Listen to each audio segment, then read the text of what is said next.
ನಿಮ್ಮ ಚಿನ್ನವನ್ನ ಅಡವಿಡುವಂತಹ ಮುನ್ನ ಎಚ್ಚರ ಎಚ್ಚರ. ಚಿನ್ನದ ಜೊತೆಯಲ್ಲಿ ಪರಾರಿಯಾಗಿ ಪಂಗನಾಮವನ್ನ ಹಾಕ್ತಾರೆ. ಬೆಂಗಳೂರಿನ ವಿದ್ಯಾರಣ್ಯಪುರ ಠಾಣಾ ವ್ಯಾಪ್ತಿಯಲ್ಲಿ ಈ ಸಂಬಂಧವಾಗಿ ಪ್ರಕರಣ ಕೂಡ ದಾಖಲಾಗಿದೆ. ಚಿನ್ನದ ಜೊತೆಯಲ್ಲಿ ಪರಾರಿಯಾಗಿ ಪಂಗನಾಮ ಹಾಕ್ತಾರೆ. ಬಹಳಷ್ಟು ಅಡ್ವರ್ಟೈಸ್ಮೆಂಟ್ಗಳನ್ನ ನಂಬಿಕೊಂಡು ನೀವು ಯಾವ್ದಾವುದೋ ಕಂಪ್ನಿಗಳಲ್ಲಿ ಹಣ ಇಡ್ಲಿಕ್ಕೆ ಹೋದ್ರೆ ಪಂಗನಾಮ ಹಾಕ್ಬಿಡ್ತಾರೆ. ಬೆಂಗಳೂರಿನ ವಿದ್ಯಾರಣ್ಯಪುರ ಠಾಣಾ ವ್ಯಾಪ್ತಿಯಲ್ಲಿ ಒಂದು ಘಟನೆ ಆಗಿದೆ. ಎವರೇಟ್ ಅನ್ನುವಂತಹ ಕಂಪನಿಯಿಂದ ಗ್ರಾಹಕರಿಗೆ ವಂಚನೆ ಮಾಡಲಾಗಿದೆ. ಪೊಲೀಸರಿಂದ ಸಲಾಂ ಅಜಿತ್ ಎಂಬುವವರ ಬಂಧನ ಕೂಡ ಆಗಿದೆ. 1.8 ಕೋಟಿ ಮೌಲ್ಯದ ಚಿನ್ನಾಭರಣವನ್ನ ಕೂಡ ಬಂಧಿತರಿಂದ ವಶಕ್ಕೆ ಪಡೆಯಲಾಗಿದೆ. ಕೇರಳ ಹಾಗೂ ಮಂಗಳೂರಿನಲ್ಲೂ ಕೂಡ ಹಲವರಿಗೆ ಇದೇ ರೀತಿಯಾಗಿ ವಂಚನೆಯನ್ನ ಕೂಡ ಮಾಡಿದ್ದಾರೆ. ಚಿನ್ನ ಅಡಮಾನ ಇಟ್ರೆ ಸಾಲ ಕೊಡ್ತಾ ಇರುತ್ತೆ ಈ ಒಂದು ಕಂಪನಿ. 11 ತಿಂಗಳು ಬಡ್ಡಿ ಇಲ್ಲದೆ ಸಾಲವನ್ನ ಕೊಡ್ತಾ ಇರುತ್ತೆ ಕಂಪನಿ. ಅಯ್ಯೋ ಬಡ್ಡಿನೇ ಇಲ್ವಲ್ಲ, ಹಣ ಎತ್ಕೊಬರೋದಷ್ಟೇ, ಚಿನ್ನ ಇಟ್ಬಿಟ್ಟು ಹಣ ತರೋದಷ್ಟೇ, ಮಂತ್ಲಿ ಬಡ್ಡಿ ಕಟ್ಟೋ ಹಾಗಿಲ್ಲ. ಒಂದಷ್ಟು ಅಡ್ವರ್ಟೈಸ್ಮೆಂಟ್ಗಳು ಅಥವಾ ಅವ್ರು ಏನೇ ಹೇಳ್ತಾರೆ, ಪಕ್ಕದ ಮನೆಯವ್ರು ಇಟ್ಟು ಅವ್ರು ಇಟ್ರು ಇವ್ರು ಇಟ್ರು ಅಂತ ಯಾರ ಮಾತನ್ನು ನಂಬಲಿಕ್ಕೆ ಹೋಗಬೇಡಿ. ಹಣ ಬೇಕೇ ಈ ರೀತಿಯಾಗಿ ಬರ್ತಾ ಇರುತ್ತೆ. ಒಂದಿಷ್ಟು ಹೆಚ್ಚಿನ ಬೆಲೆಯಲ್ಲಿ ನಾವು ಕೊಡ್ತೇವೆ ಈ ರೀತಿಯಾದಂತಹ ಅಡ್ವರ್ಟೈಸ್ಮೆಂಟ್ಗಳಿರ್ಬೋದು, ಅಥವಾ ಇನ್ಯಾರೋ ಹೇಳಿದ್ರು, ಅಥವಾ ಈ ಕಂಪನಿಗಳು ನೋಡಿ ಯಾವ ರೀತಿಯಾಗಿ ಮೋಸವನ್ನು ಮಾಡಿದ್ದಾರೆ ಅಂತೇಳಿ. ಬಡ್ಡಿನೇ ಇಲ್ವಂತೆ, 11 ತಿಂಗಳು ಬಡ್ಡಿ ಇಲ್ಲದೆ ಸಾಲ ಕೊಡ್ತಾ ಇತ್ತಂತೆ ಕಂಪ್ನಿ. ಅಲ್ಲೇ ಅರ್ಥ ಆಗುತ್ತೆ ಬಡ್ಡಿನೇ ಇಲ್ಲದೆ ಕೊಡ್ತಾರೆ ಅಂದರೆ. ಚಿನ್ನದ ಮೌಲ್ಯದ ಮೇಲೆ 50 ರಿಂದ 60% ಸಾಲವನ್ನು ಕೊಡ್ತಾ ಇತ್ತಂತೆ ಈ ಒಂದು ಕಂಪ್ನಿ. ಬಡ್ಡಿ ಇಲ್ಲ ಅಂತ ಹೇಳಿ ನಂಬಿ ಜನರು ಏನು ಮಾಡ್ತಾ ಇದ್ರು, ಚಿನ್ನ ಎಲ್ಲ ತಗೊಂಡ್ಬಂದು ಅಡ ಇಡ್ತಾ ಇದ್ರು. ವಿದ್ಯಾರಣ್ಯಪುರ ಠಾಣಾ ವ್ಯಾಪ್ತಿಯಲ್ಲಿ ಇತ್ತು ಈ ಕಂಪನಿ. 11 ತಿಂಗಳ ನಂತರವಾಗಿ ಕಂಪನಿ ಬಳಿಯಲ್ಲಿ ಹೋಗಿ ನೋಡ್ತಾರೆ. ಅವಾಗ ಗೊತ್ತಾಗುತ್ತೆ ನಾವು ವಂಚನೆಗೆ ಒಳಗಾಗಿದ್ದೀವಿ ಅಂತ.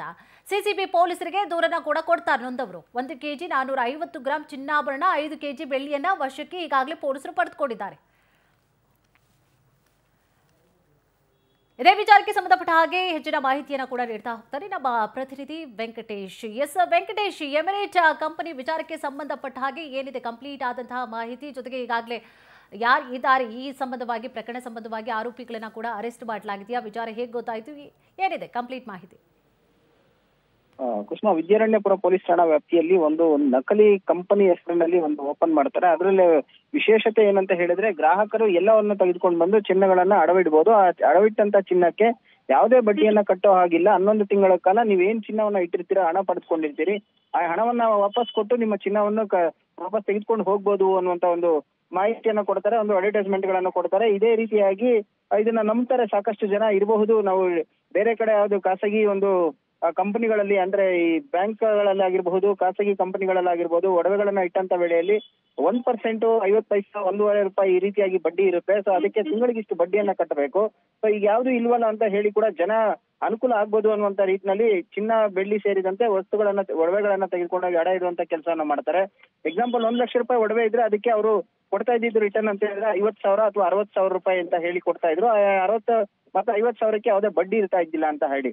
ಅದಾದ ಬಳಿಕ ಇವರು 11 ತಿಂಗಳು ಹೇರೋದು, ಆ ಕಡೆ ಹೋಗೋಂಗಿಲ್ಲ, ಬಡ್ಡಿ ಕಟ್ಟಂಗಿಲ್ಲ ಅಂತ ಹೇಳಿ ಆರಾಮಾಗಿ ಇದ್ರು. ಯಾವಾಗ ಕೆಲವೊಂದಷ್ಟು ಜನ ಆ ದುಡ್ಡನ್ನ ಅಡ್ಜಸ್ಟ್ ಮಾಡ್ಕೊಂಡು ಹೋಗಿ ಅವರು ಆ ಚಿನ್ನವನ್ನ ವಾಪಸ್ ಬಿಡಿಸ್ಕೊಳ್ಬೇಕು ಅಂತ ಹೇಳಿ ಹೋಗ್ತಾರೆ. ಆ ಸಂದರ್ಭದಲ್ಲಿ ಆ ಕಂಪನಿ ಕ್ಲೋಸ್ ಆಗಿರುತ್ತೆ. ಆಗ ಗ್ರಾಹಕರಿಗೂ ಕೂಡ ಶಾಕ್ ಆಗುತ್ತೆ. ಇದೇ ರೀತಿ ಸುಮಾರು ಜನ ಈ ಒಂದು ಒಡವೆನ ಇಟ್ಟಿರ್ತಾರೆ. ಆಗ ಅವ್ರಿಗೆ ಹೋಗಿ ನೋಡಿದಂತ ವೇಳೆಯಲ್ಲಿ ಕಂಪನಿ ಕ್ಲೋಸ್ ಆಗಿರುತ್ತೆ. ಆಗ ತಕ್ಷಣ ಎಲ್ಲ ಒಂದ್ ಕಡೆ ನಾವು ಮೋಸ ಹೋಗಿದೀವಿ ಅಂತ ಹೇಳಿ ಅವರು ಪೊಲೀಸರಿಗೆ ದೂರನ್ನ ಕೊಡ್ತಾರೆ. ದೂರಿನ ಆಧಾರದ ಮೇಲೆ ಈ ಒಂದು ಕೇಸ್ ಸಿಸಿಬಿಗೂ ಕೂಡ ವರ್ಗಾವಣೆ ಆಗುತ್ತೆ. ಸಿಸಿಬಿ ಪೊಲೀಸರು ಕಾರ್ಯಾಚರಣೆ ಮಾಡಿದಂತಹ ಸಂದರ್ಭದಲ್ಲಿ ಈ ಸಲೀಂ ಮತ್ತು ಅಜಿತ್ ಎನ್ನುವಂತಹ ಇಬ್ಬರು ಆಸಾಮಿಗಳೇನಿದ್ದಾರೆ, ಈ ಅಮಾಯಕ ಜನರನ್ನ ಯಾಮರಿಸಿ ಈ ರೀತಿಯಾಗಿ ಮಾಡಿರುವಂತದ್ದು ಕೇವಲ ವಿದ್ಯಾರಣ್ಯಪುರ ಮಾತ್ರವಲ್ಲ, ಕೇರಳ, ಮಂಗಳೂರು ಸೇರಿದಂತೆ ರಾಜ್ಯದ ಬೇರೆ ಬೇರೆ ಕಡೆ ಕೂಡ ಇದೇ ರೀತಿಯಾದಂತಹ ಒಂದು ವಂಚನೆ ಮಾಡಿರುವಂತದ್ದು ಸದ್ಯ ಬೆಳಕಿಗೆ ಬಂದಿರುವಂತದ್ದು.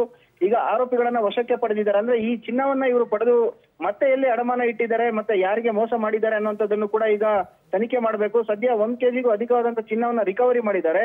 ಉಳಿದಂತದ್ದೇ ಯಾರೆಲ್ಲ ಇಟ್ಟಿದ್ದಾರೆ, ಮತ್ತೆ ಅವರು ಕಳ್ಳತನ ಮಾಡಿರುವಂತದ್ದನ್ನ ಏನಾದ್ರು ತಂದು ಇಟ್ಟಿದ್ರ, ಇವರು ಏನಾದ್ರು ಆ ರೀತಿಯಾಗಿ ಉಪಯೋಗಿಸ್ಕೊಂಡಿದ್ರ ಅನ್ನುವಂಥದ್ದನ್ನು ಕೂಡ ಈಗ ಪೊಲೀಸರು ತಮ್ಮ ತನಿಖೆಯನ್ನ ಮುಂದುವರೆಸಿರುವಂತಹದ್ದು. ಕುಸುಮ, ಥ್ಯಾಂಕ್ ಯು ತಮ್ಮೆಲ್ಲ ಮಾಹಿತಿಗಾಗಿ.